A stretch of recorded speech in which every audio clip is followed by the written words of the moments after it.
Hi, welcome to episode 8 of Bad Lit Friends, the writing podcast that barely knows what it's doing. I'm one of your hosts, Rylan, and these are my co-hosts. Hello, I'm Meagan Thompson-Mann. And I'm Kirk Rafferty. This week we're going to talk about writer's block, when words don't word right. I have been suffering from a little bit of writer's block recently. I actually broke through last night after writing the outline to this podcast because, you know, we put all the time in the world into planning the outlines for this podcast. I write them the night before, but I did indeed break through, and so it was timely. So let's talk a little bit about what we've been up to in terms of writing this week. Rylan, how about you? I wrote 5,000 words this week, so I'm Wow. up to 25,000 words in my Well done. manuscript.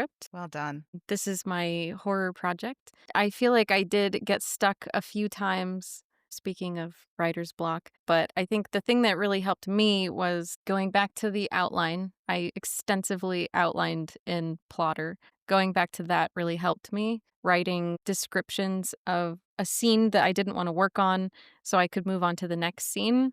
God, those are the worst. Yeah. And then actually writing out an entire scene. I always try to leave myself with a note for what I need to do the next time I sit down so that I'm not just like finishing a scene and then the next day I open a blank page. Oh, that's a really good idea. That's a really good idea. I just leave it where it is and hope for the best. I know, I'm the same way. And sometimes I'm writing like in the middle somewhere. So I don't know, I just decide like I need to add on to a scene or revise it or something. And then I come back and I have no idea where I left off. Like somewhere in this mass of words is where I left off. I am a completely disorganized writer. There's just no other way to spin that. You say that about yourself as if it's true, and yet you are a recovering planner. I do outline, but still, I do not a lot, but I do tend to kind of jump backwards sometimes. If you've heard me speak before, you will say, Kirk, you're a liar, because what I will tell you is on a first draft, I never go backwards. I always stay forwards. You know, I don't edit what I've written until it's my second draft. So what I'm talking about is like my second draft and so on. I will be in the middle somewhere, revising or adding or doing something, and then I'll just leave it there and come back the next day or a week later, open up Scrivener again. It's like the Gandalf scene, right? Like, I have no memory of this place. Yeah, I have a lot to say about that a little bit later on. All of these words that you've been kind of rearranging, are they in book 3? Well, yes and no. So book 3 is still a first draft. You know, like I say, I write forward. I try not to go backwards. But I did get developmental editing notes from my agent for book 2. So I had to drop everything about book 3 because I am furiously trying to get book 2 in shape to go on sub. My goal here, I don't know if I'm going to make it, but my goal here is to get on sub for the entire publishing industry goes on holiday break. We're recording this in the middle of September, and the publishing business, basically from American Thanksgiving to about New Year's, like you can forget it. There's just no movement at all in the publishing industry. So I'm really trying to at least get it on sub, get somebody looking at it before that happens. I don't know if we're going to make it. We'll see. God, I want that. I want to go hunker down in my hole from Thanksgiving until New Year's and not have to see anyone. Yeah. I love I that know. too. Yeah. In my fantasies, I am living in a bog and living my full goblin life and just not interacting with the world for extended periods of time. I'm always jealous of school teachers because they get summer vacation. Yeah, but all the teachers I know are like, ugh. They need it. Well, and you know what? They're not paid, so they live in cardboard boxes, right? That's, the downside. So basically, it's helpful if you're a very small person to be a teacher because it makes it easier to fit inside the cardboard box. That's right. There's more boxes you can fit in. Yes, very true. You can fit in the largest Amazon box, yes. I should try that. I'm a very small person. I'm only 4'11", so let me figure out what Amazon box I can be fitting myself into. Yeah. I just got these big Costco boxes. Oh, I could definitely fit in that one. And then you get summers off. Just like- Oh god. Okay. How's your book going, Meagan? God. Okay. I finished the full pass of my first book and got down just over 10,000 words. I removed from the manuscript and really tightened up the pacing significantly. I am writing upmarket fiction, so of course it doesn't need to be like bam, bam, bam, bam, bam, but I could see where it was lagging. I removed a lot of the lag, or I think that I did. And now I am adding stuff. Now, the great thing about removing just over 10,000 words is you now have a lot of words to play with. I am a chronic overwriter. I will expand to fit. So hopefully I will not add another 10,000 words, but I am trying to write a brand new chapter. I have started it. That's what kind of inspired me to talk about writer's block, because I had it. Now, happily, I just said that sentence in the past tense.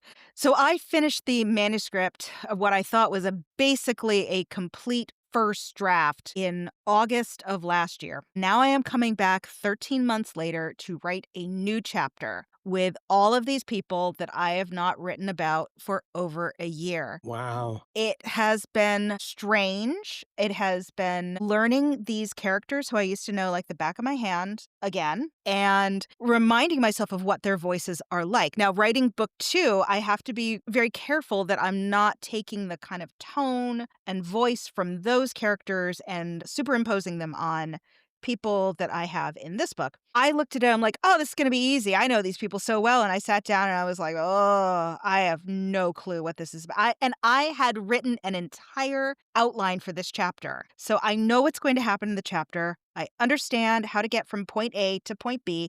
And I sat down and I said, I don't know words anymore. You know, what is a word? What is a sentence? I don't know. Do I speak English? Can I write English? And it was very frustrating. And so I started thinking a lot about writer's block and about how other people think about it, dismiss it, how people break through if they actually accept that it exists. The writer's block that you're talking about, that's a very specific kind of writer's block. Like, my experience with writer's block has always been like, I just can't write. And it doesn't matter what I'm trying to write. Like, I just can't write. But you're saying you had writer's block with book 1. Yeah. You were able to almost complete book 2. I'm still halfway through book 2, but But you're not blocked on book 2. You're blocked on book nope. 1. I was blocked on book 1. And that is Yeah. because I've thought a lot about it. And I think in my head, I had said to myself, I have put a lid on book 1. It's done. So maybe some tinkering around the edges, but it's done. I finished what I thought was my last revision of book 1 about 7 months ago. So I had not read the book all the way through in 7 months. And I just sat down and completely re-edited it. I now have such fresh eyes and can read this book almost like a reader and not as the author. I was surprised at how much of it worked and also disappointed by how much of it did not work. I thought in these people's heads for 2 years. It poof, gone, because it was now being filled up with book 2. So Yeah. it was a block. I felt guilty and angry with myself because I thought, oh, who would know the book better than the author? So I dove into thinking about how do you unblock yourself when you are totally blocked? And also, how do we think about writer's block? There's a difference between, as you were saying, Kirk, I can't write. I'm stopped up completely. And I can't write what I'm supposed to be writing right now. These are two separate but kind of related concepts. When you're in that mode, there's one condition where I just can't write. Like, I can't write anything. I can't write my own name or whatever. That's one thing. What you're talking about, like, I can't write this book. I can write this book, but I can't write this book. I feel like that's a different thing. But then sometimes too, it's just, I don't want to call it laziness, but it's like, I don't want to write. I don't have the drive today or this week or this month, right? I'm not feeling it. And when I sit down at the keyboard, it's not for lack of ideas. It's not, I'm just paralyzed by being unable to write. It's just, I don't want to write. There's this theory I keep hearing, and especially from some very established authors, that say there's no such thing as writer's block. And all you have to do is this, right? And I feel like That is such an oversimplification. There are many ways that you can be blocked as a writer. And to say there's no such thing as writer's block, I don't think that you can catch all and say that. And No. and I don't feel it often to where I just can't write. Sometimes it happens. I'm really fortunate that it doesn't happen often, but there's not a lot of times that I feel it. When I do, though, like it really is a thing. To me, it's a block. I understand that some writers may never experience writer's block. And so they could say, there's no such thing as writer's block because they haven't experienced this.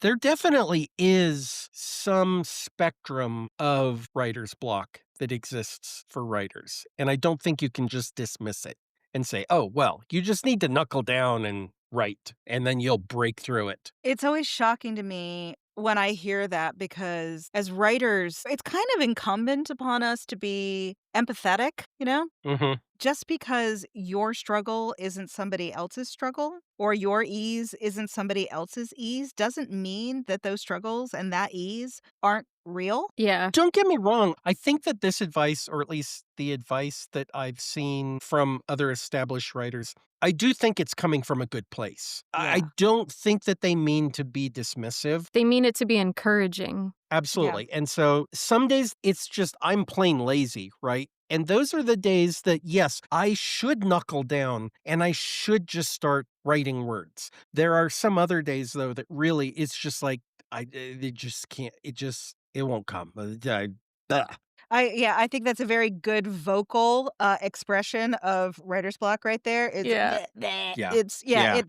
it's kind of what it feels like. Hey, Rylan, you were talking about how you were writing a book and then you shifted to writing about spiders, right? Yeah, so I was writing a speculative fiction novel and I got a first draft done pretty quickly. And then I was kind of retooling it and I got maybe a quarter into the second draft. I just felt like it really wasn't working, but I also felt like it was maybe hitting too close to home emotionally. It was about burnout at work at a time where I just like am still feeling burned out from work. So I took a step away from that and I started writing short stories. That really helped me. I was like, oh, okay, so I can write. I just didn't want to write that. And the short stories helped me continue to write. And then I realized that like my speculative fiction was, I liked it. I liked the idea of it, but I wasn't reading a lot of speculative fiction. My heart was really in horror. And the short stories that I wrote were also horror. So I was like, I think this is a sign. This is my calling. I just need to start over and write a horror story. And that's when I adapted my horror screenplay to my novel that I'm working on now. And I'm 25,000 words in. And you just had a 5,000 word day. Well, week. Okay, wait. It was a lot of words. It's a lot of words. It's a There's lot many of words. Before I started writing book one, I had this idea that I was going to write a elevated Regency romance novel because I love Regency romance novels and have since I was, in high school. I thought, I love this. I can totally do this. I read a lot of good ones. I read a lot of bad ones. I know the tropes. I know the beats. I can totally do this. And I started writing it, and I'm gonna not be humble here. I wrote a couple of banger chapters. Unfortunately, these were not romance chapters. These were light historical fiction with romantic elements. And I got blocked in my head once I realized that. Like, what am I doing? Why have I just created this 7-year arc? What's going on? How have I done this? I love these characters so much, and maybe someday I'll do something with them. I don't know. I do But wonder if a lot of problems that are attributed to writer's block are because the author, I've certainly done this, but the author does not understand the genre that they're writing in. And yeah, so you get to a certain point, you may not even know it, and you're now outside of the genre that you're writing in. If you feel blocked, it's probably because you have gone against the genre. Like your brain kind of instinctively knows this. And yeah. In my writing group, one of the things that we did as an exercise is take one of the works you're working on right now and write it in a different genre. Ooh. Yeah, oh, I had felt stuck with this. I'm like, this is interesting to me, but I chose Gothic fiction. And I took the characters and I read it and I love this. And I'm like, wow, this actually could, if I can figure out how to write an actual book out of this, if I could sustain it, yeah, this is the book. This is the Mhm. actual book because, it's a crumbling Jacobean manse in the wilds of the Highlands of Scotland at the cusp of the 19th century. If I could figure out how to do this, yeah, maybe. But, unfortunately, I'm writing upmarket fiction about, nice white ladies. Someday, I'm gonna get back to you, though. I Yeah, promise. yeah. Yeah. I have no idea how I would take my story and write it in a different genre. My stories tend to be people with loads of trauma killing each other, so I don't know. And then they fall in love. And then they fall Yes, in love. yes. Happily ever after, right?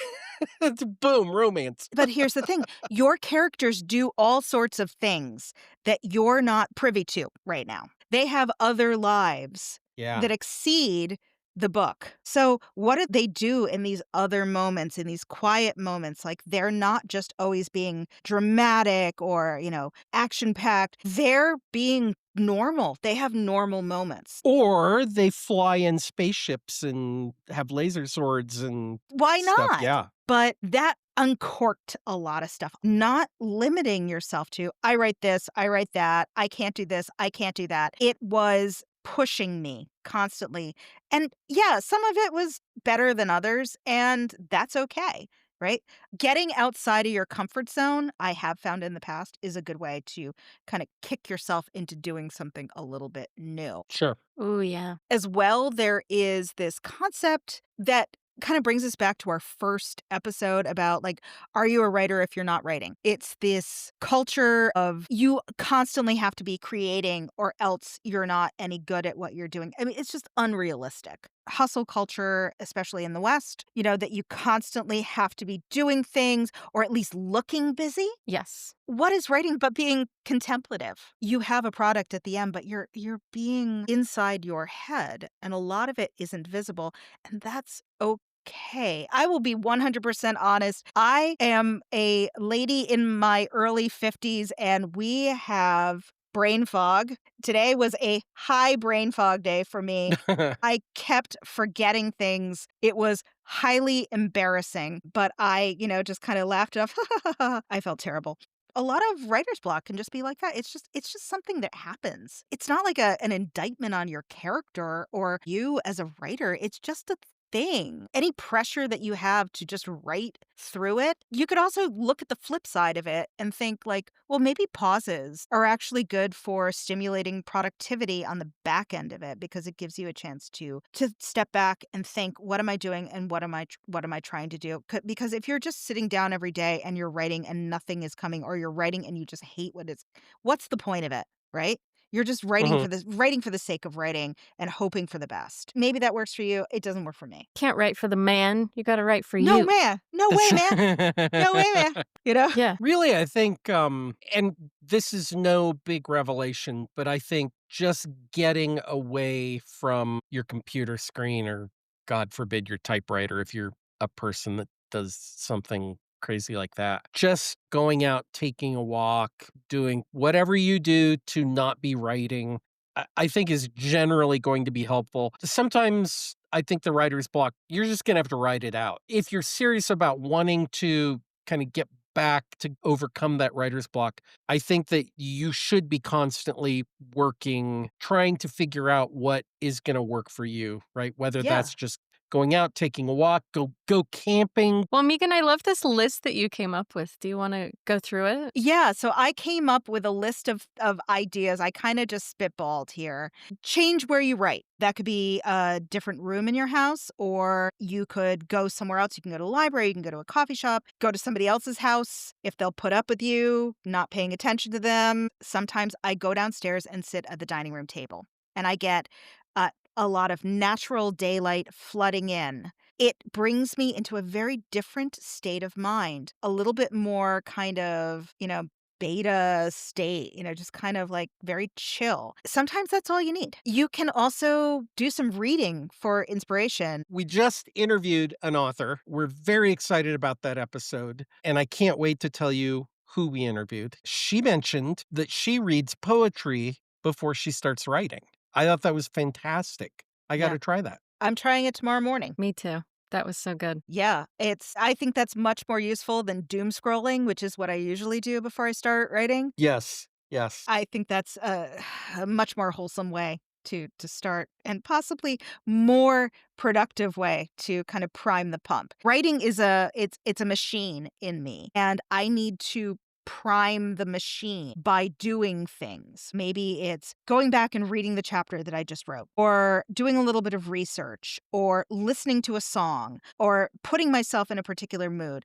I feel like I have to like get it going. My fiance, Shane, he has been writing morning pages for, I'm going to say, going on 2 years now. Every single morning, he sits down and he writes 3 pages. Once he's done, he marks an X on the calendar, Nice. and that's how he gets himself going. I wish I was that motivated. I That's know, great. me too. I do have to sometimes pry him away from writing to make me breakfast.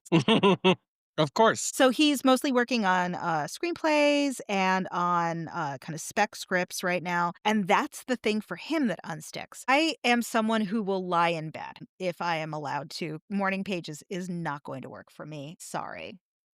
Taking a walk, classic way of unsticking oneself. Literature is filled with references to writers taking long walks through cities. The concept of the flaneur who would walk through Paris or London, in the 19th century and just thinking about things. It's probably a good idea, like, on that lengthy walk that you don't think about your book, right? You try to Yeah. kind of Oh, yeah. focus on other things. Yeah. I have this nasty habit when I do go on walks of thinking about my book. I just get myself twisted in pretzels because usually I'm trying to resolve a plot point or something like that. What I need to be doing is just clearing my head and thinking about other things.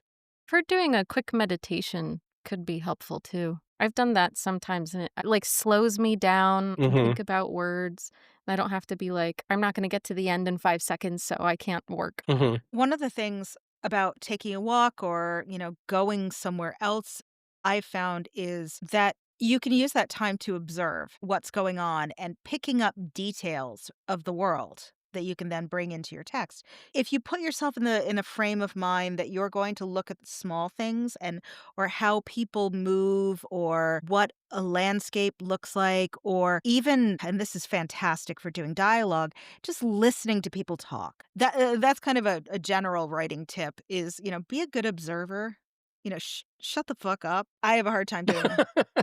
As somebody who lived in a different culture for a dozen years, I learned how to shut the fuck up and observe other people so that I could understand how the culture works, so I could integrate a little bit better, mostly because I was sick of people making an issue about me being American. Be a sponge, right? And taking a walk is a great opportunity to be a sponge. Another idea is one that Rylan is the embodiment of, which is moving on to another scene or another work in progress or starting something new. It does work.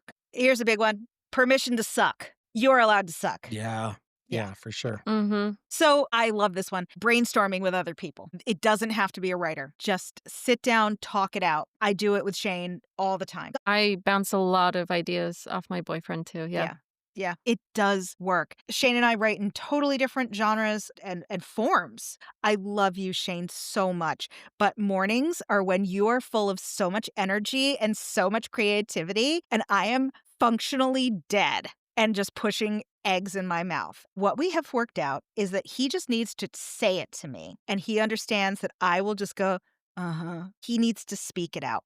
It works for him great. And I do the same, just kind of vomit it out. It's almost like I've made it real by saying it. It's like you're just kind of Mm, like shaking a wand over it going, boop, it's real. yes. Mhm. Yeah, that's a good one. Handwriting instead of typing or vice versa.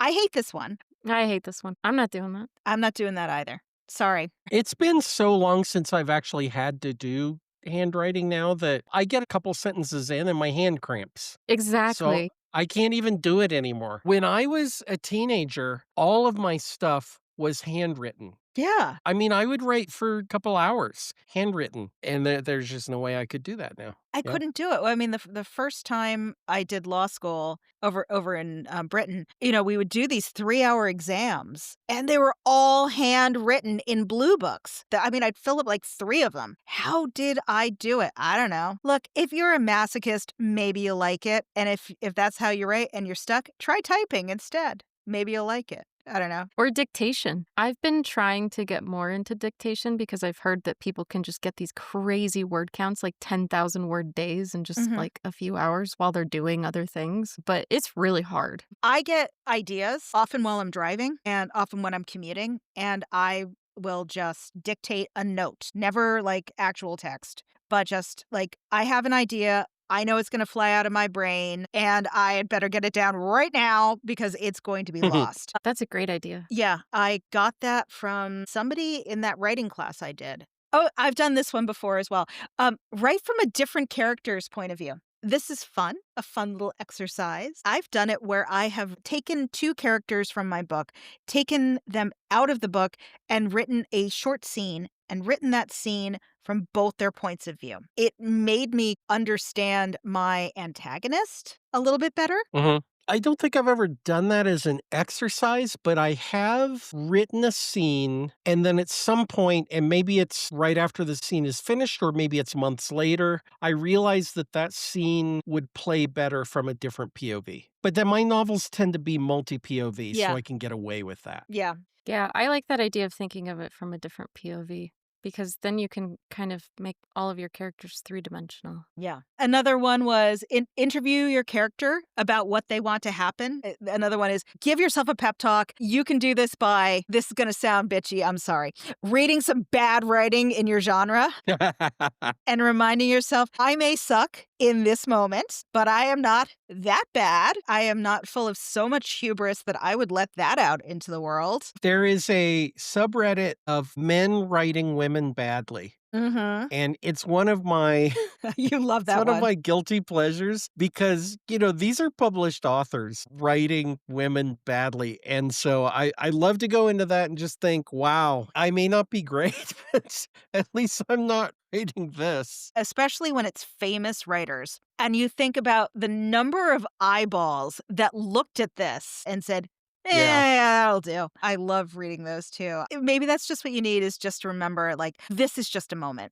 right? You could also set yourself a very low word count. 50 words, 100 words, just so you can hit it and go, yeah, I did it. I heard some advice once too. I can't vouch for it, but somebody said set yourself a 5-word count.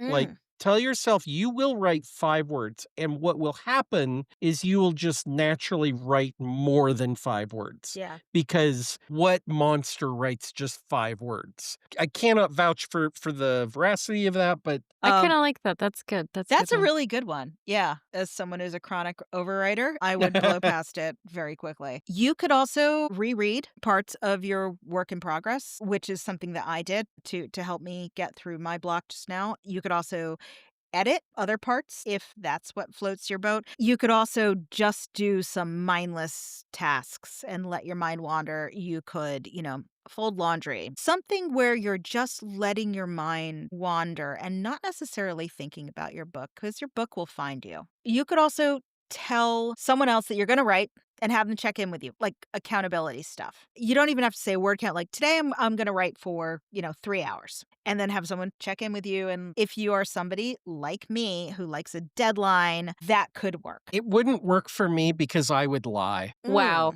Mm.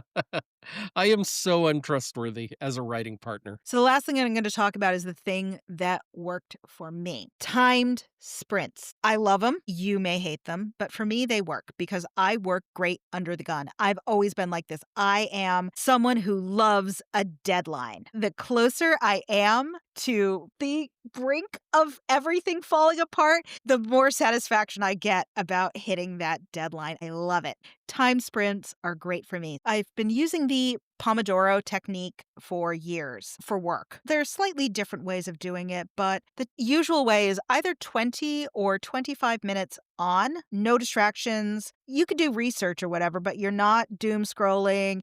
You're not checking out stuff on YouTube. You are writing or engaging in the process of writing stuff. And then you have 5 minutes off and you are not writing. You are not thinking about writing.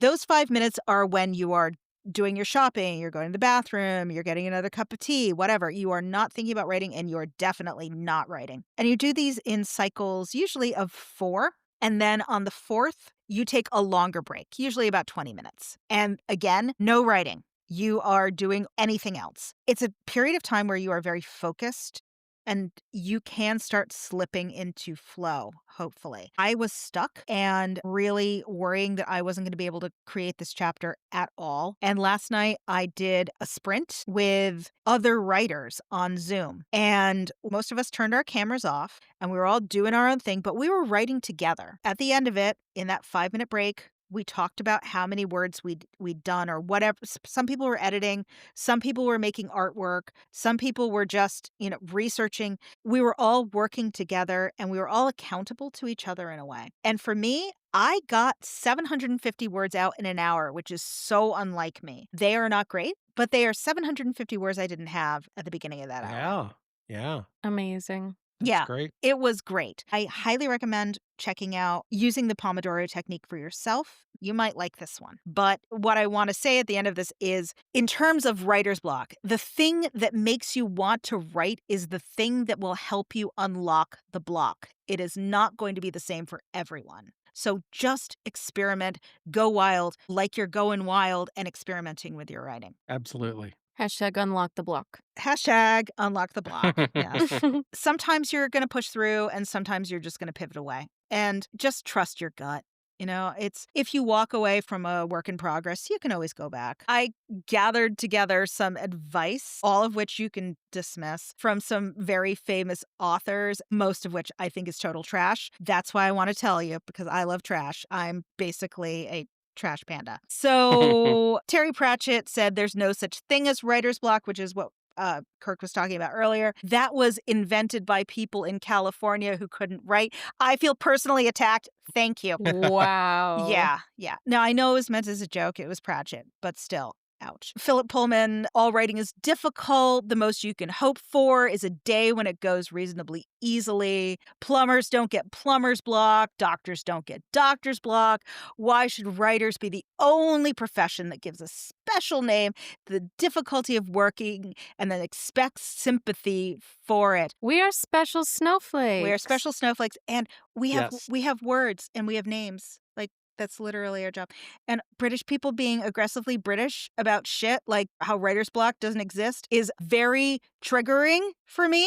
That extends to British people I like these two authors. I mean, I think that you could also pull that quote apart to compare a plumber to a writer. And don't get me wrong, what a plumber does, I couldn't do. There's a lot that goes into plumbing. That is a very specialized skill set. So I'm not trashing plumbers, but plumbing is kind of it's an engineering thing, right? There's process to it, and the process has inputs and outputs. Of course, a plumber doesn't get plumber's block because there are things that work together and you make them work together. Not to dig too deeply in it, because maybe Philip Pullman was also saying that tongue in cheek. I don't know. But anytime you get into a creative type occupation, I fully expect, I don't know this for sure, but I fully expect that painters get blocked Yes, sometimes. they do. They do get Right? blocked. Yes. Some other ones, Norman Mailer said writer's block is only a failure of the ego, which I kind of get. Erica Jong said all writing problems are psychological problems. Blocks usually stem from the fear of being judged. If you imagine the world listening, you'll never write a line. Yeah, I feel that. If you imagine that you're just writing for yourself, the stakes feel a lot lower. This kind of resonated with me. We can kind of get in our own heads a bit too much. We're just people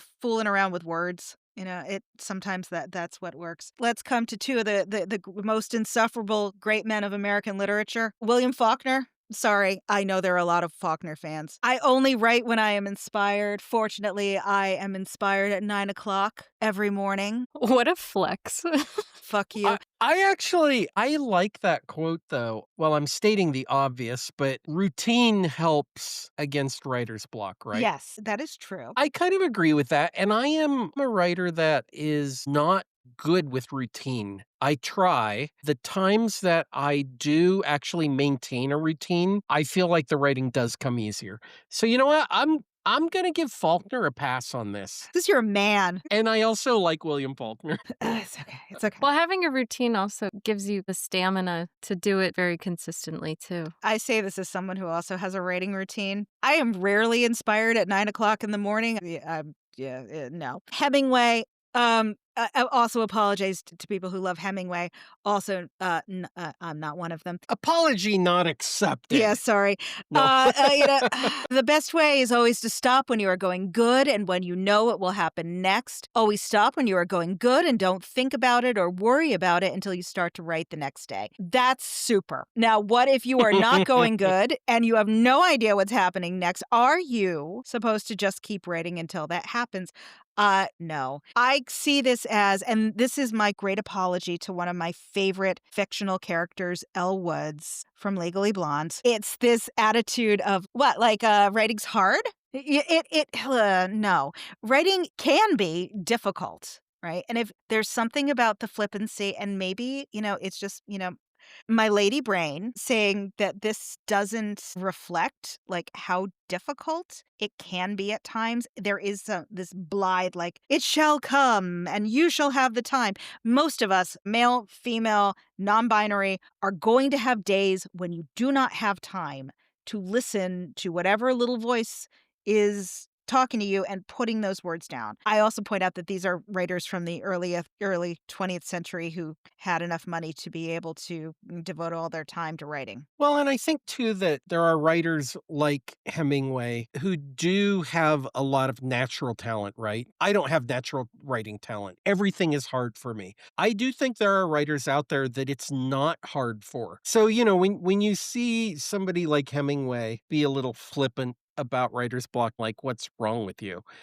It's a little infuriating, right? I'll let you have that one. So, these are some of the many ideas that you can use to unblock yourself. You can do it. It's just a matter of finding the key that fits in the lock. Experiment, fail, get weird, just like writing. Shall we do Hot Goss? Let's do some Hot Goss. This week, Hot Goss was a little bit thin on the ground, but I did see a few people talking about what I'll call performative book reading and buying and taking different viewpoints on this. So I'm talking about people who engage in book hauls that they then document online, either on video, in photographs, sometimes less frequently, just talking about what they bought. There are people out there who are saying that people who engage in this kind of book acquisition aren't serious readers. They aren't real readers. And that if you are acquiring lots of books and then bragging about it, there's something wrong with you. The idea of buying a book as an object is distasteful and is some sort of symbol of rank consumerism. And capitalism has come for our books. Well, sorry, capitalism came for our books a long time ago, but whatever. And Kirk and I started kind of talking about this culture, about haul culture and what's behind it. Like, is it okay? Is it okay to judge people for how they consume books? Yeah. Like you said, though, it's just weird to do this performatively. You need to make content, so you go out and you do a book haul. I don't know. I say this as somebody who's a former bookseller who sold like 100 books at a time to people who were trying to fill libraries, like interior designers. And they would say, I just want red books. Or I just want books that are all, X size roughly. And we had an entire area of the store. These were the books that we couldn't sell for one reason or usually kind of dull, like 19th and early 20th century fiction. They'd come in and go, this is fantastic. I always needed, this set of 25 dreary mid-Victorian writers I've never heard of. Fantastic. We always thought it was funny, but we also understood what they were doing. They had a job. They needed to decorate.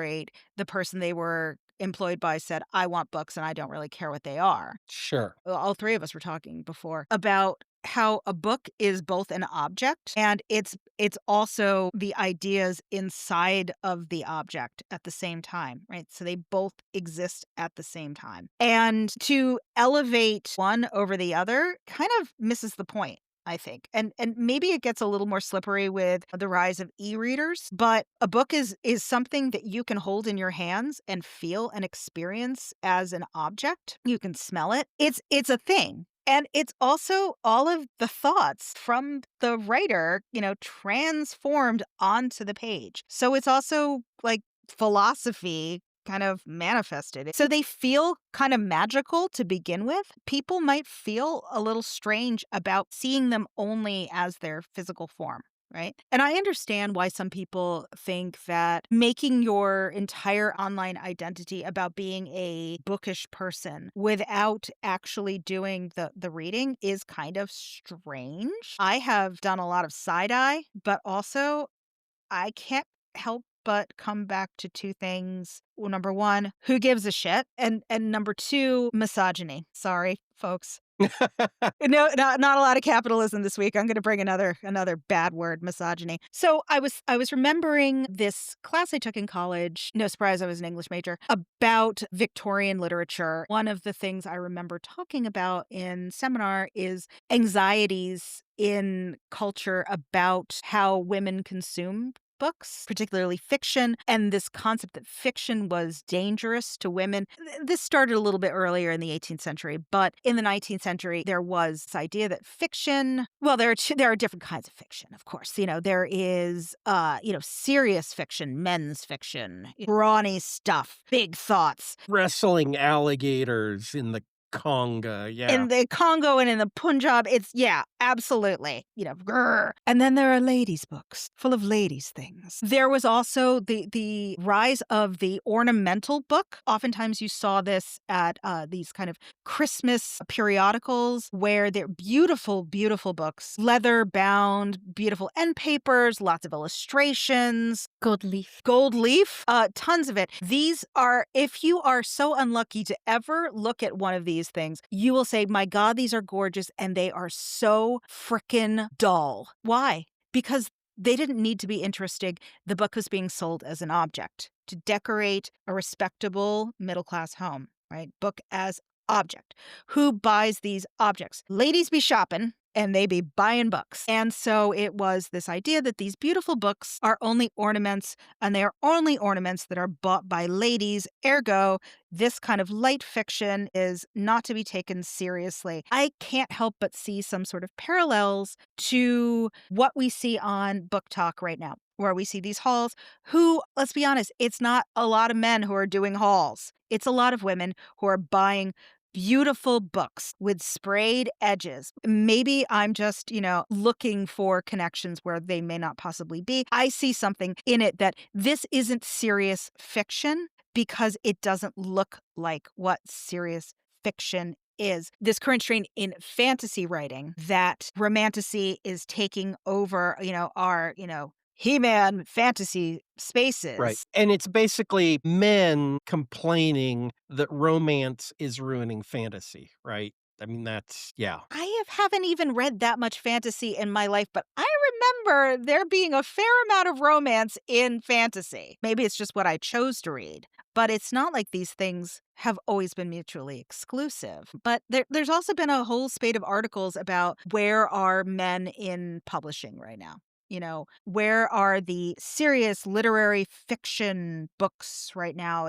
It's not just like, oh, it's hard for a man, but like, why isn't this out there right now? And also, why aren't people reading what already exists out there? Trust me, people are reading these books. I'm reading these books by men. I'm a traitor. What can I say? I say this as somebody whose favorite author is, I'm sorry, Charles Dickens. You can kill me later for that one. Let me throw a counterpoint out. Book hauls are good for bookstores, right? They are. And authors. Yeah. And authors. I mean, as somebody who, wants my book to be in bookstores, I do want people to read my books, but I really want them to buy my books, right?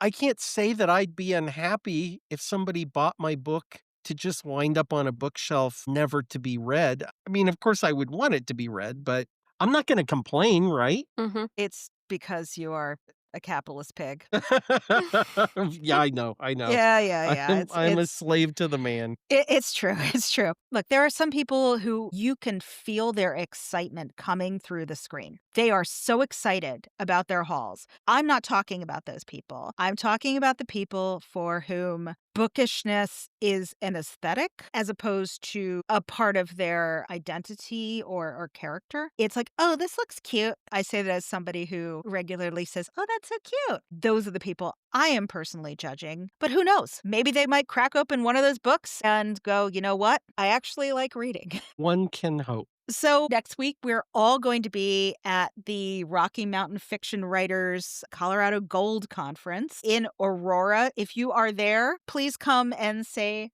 hi and judge our beautiful fragrance for yourself. Don't get too close. I'm kind of weird about that stuff. We're going to be recording if we can figure out how to do it. We are going to talk about this is extremely original. We are going to be talking about writers' conferences. And also, as Kirk mentioned earlier, we did record our first interview, and that will be dropping in, I believe, 3 weeks' time. We will be slowly unveiling more information about that as time goes on. And, again, we're on all the socials. We're Bad Lit Friends everywhere, Threads, Bluesky, Instagram.